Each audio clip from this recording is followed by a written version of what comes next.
Hello parents, I'd like to explain to you the idea of flipped learning. This is a presentation I gave your students and that I'd like to share with you now. The only disadvantage is because I'm screencasting this, you won't be able to hear the sound in the video, but I'll explain to you what's going on. So the best way to understand the flipped classroom is by comparing it to the traditional classroom. In the traditional classroom, the teacher's at the front of the board, the teacher gives lecture, the students take notes, and then the students either do a homework activity or perhaps an assignment in class that reinforces the material. This isn't necessarily a bad way of teaching. We've been teaching like this for hundreds of years. But the disadvantage is the teacher is ultimately the gateway to learning, so it's teacher-driven and not student-driven. Also, slower students often fall behind, and quicker students can become bored. In this video, I showed your students, I'm at the board lecturing, and I'm interrupted by a student who asks a question that has nothing to do with the lecture. And then I come to find out she's in a chat room and using her cell phone. So during lecture, I'm interrupted. I have to stop what I'm doing to get that student on track, and everyone else becomes distracted, and ultimately the entire learning process breaks down because of one student. Obviously, that's a little bit of an exaggeration. It doesn't happen that way every day, but it does happen, and the learning is interrupted for everybody. Now, in the flipped classroom, the model is different. Students don't listen to lecture in class. They prepare with lecture the night before, typically a video lecture. Then they're already prepared to work during class. So rather than sitting and passively listening to the teacher and then taking notes, they're ready to apply the knowledge by doing collaborative group activities.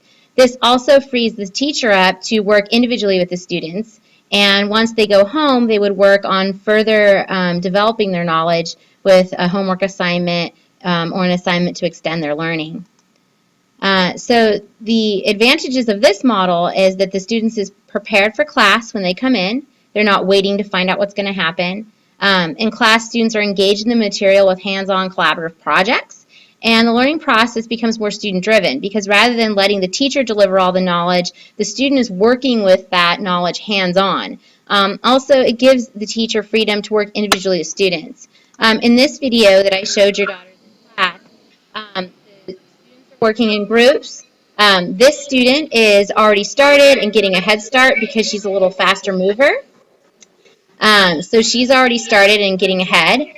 And this student is off track because she doesn't know how to use her computer. So I am able to work with this student one-on-one without interrupting the learning of the other students in the classroom.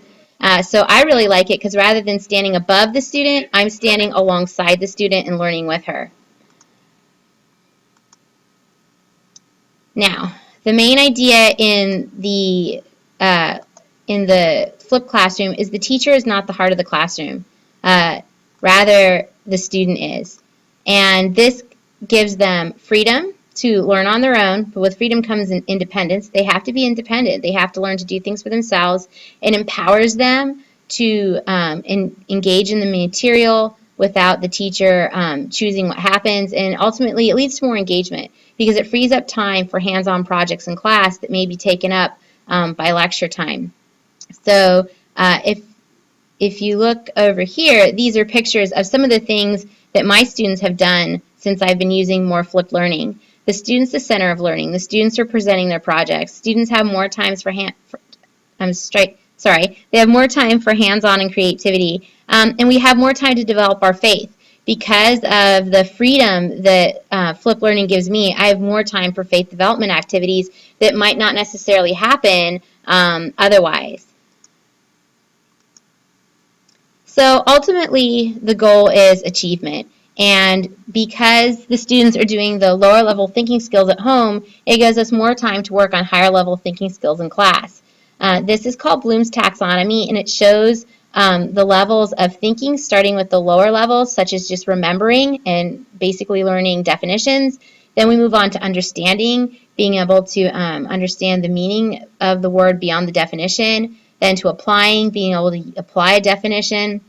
Analyzing, being able to analyze a concept and compare it with an example. Then to evaluating, deciding whether one option is better than another. And then finally to creating. And this is the highest level of learning, knowing something so well that you can create a project with it. And that's what this is what flipped learning is all about.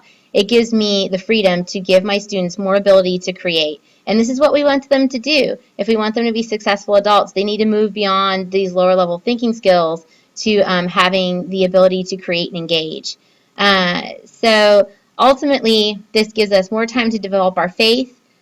We let them do the lower level thinking skills at home, and it gives us time to do the higher level thinking skills in class.